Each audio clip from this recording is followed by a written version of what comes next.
নমস্কাৰ আন্তৰিক স্বাগতম জনাইছো ফেক্টৰীৰ অন এটা ভিডিঅলৈ অসমতে 2021 ৰ ৰিজাল্ট ঘোষণা কৰাৰ পিছতে ৰিজাল্টত বিভিন্ন ধৰণৰ বিসংগতি দেখিবলৈ পোৱা গৈছে কিন্তু ইয়াৰ মাজতে এটা ডাঙৰ খবৰ এজন প্ৰাৰ্থীৰ নামত দুটাকৈ মাৰ্কশিট এটা মাৰ্কশিটত প্ৰাৰ্থীজনে ফেল কৰিছে কিন্তু আন এটা মাৰ্কশিটত প্ৰাৰ্থীজনে পাছ কৰিবলৈ সক্ষম হৈছে এটা মাৰ্কশিটত প্ৰাৰ্থীজনে 74 নম্বৰ পাবলৈ সক্ষম হৈছে ঠিক আন এটা মাৰ্কশিটত 116 অৰ্থাৎ 116 নম্বৰ পাবলৈ সক্ষম হৈছে এতিয়া কথা হল এই যে পাস কৰা মাৰ্কশিটটো পালে এই মাৰ্কশিটটো কৰ পৰা পালে এই মাৰ্কশিটটোৰে এপ্লাই কৰিলে চাকৰি পাবনে তাৰ লগতে আপোনালোকৰ যি সকলৰ মাৰ্কশিটত যি বুলি এটা দিয়া আছে আপোনালোকে জানে যে আপোনালোকৰ যি এনসাৰ কি আছিল এনসাৰ কিট 4টা 5টাকৈ যি দিয়া আছিল এই জিৰ বিপৰীতে আপোনালোকে মাৰ্ক লাভ কৰিবনে না কোনোবাই মাৰ্ক লাভ কৰিছে নে আপোনালোকৰ যেটো OMR শীট অফিশিয়াল এনসাৰ কি লগতে আপোনালোকৰ যেটো টেষ্ট বুকলেট সিৰিজ আপোনালোকৰ আছে হেতু মিলাই চোৱাৰ পিছত যদি আপোনালোকে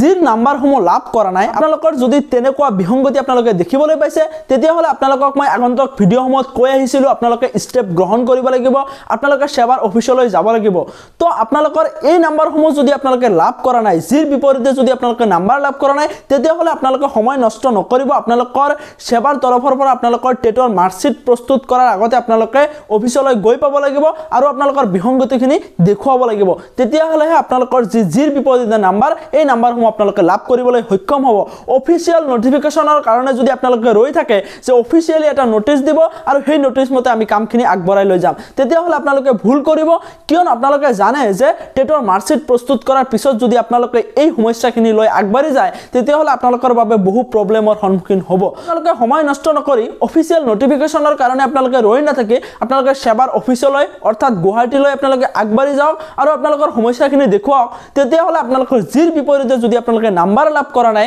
যদি আপোনালোকে 1 2 3 বা 4 নম্বৰৰ কাৰণে ফেল কৰি আছে বিশেষকৈ হেই প্ৰাৰ্থীসকলে আগবাঢ়ি যোৱাটো অত্যন্ত দৰকাৰ কিয়নো এই কথাটো আপোনালোকৰ লাইফৰ লগত কেৰিয়াৰৰ লগত জড়িত হৈ আছে যদি আপোনালোকে 4টাকৈ নাম্বাৰ যদি আপোনালোকে লাভ কৰে আৰু এই নাম্বাৰেৰে আপোনালোকে এটা চাকৰি পাব পাৰে তো এই ভিডিঅটোৰ জৰিয়তে আপোনালোকক এই গুৰুত্বপূৰ্ণ ইনফৰমেশনখিনি আপোনালোকক দিবলৈ যত্ন কৰিলো লাগিলে লাইক কৰিব লগতে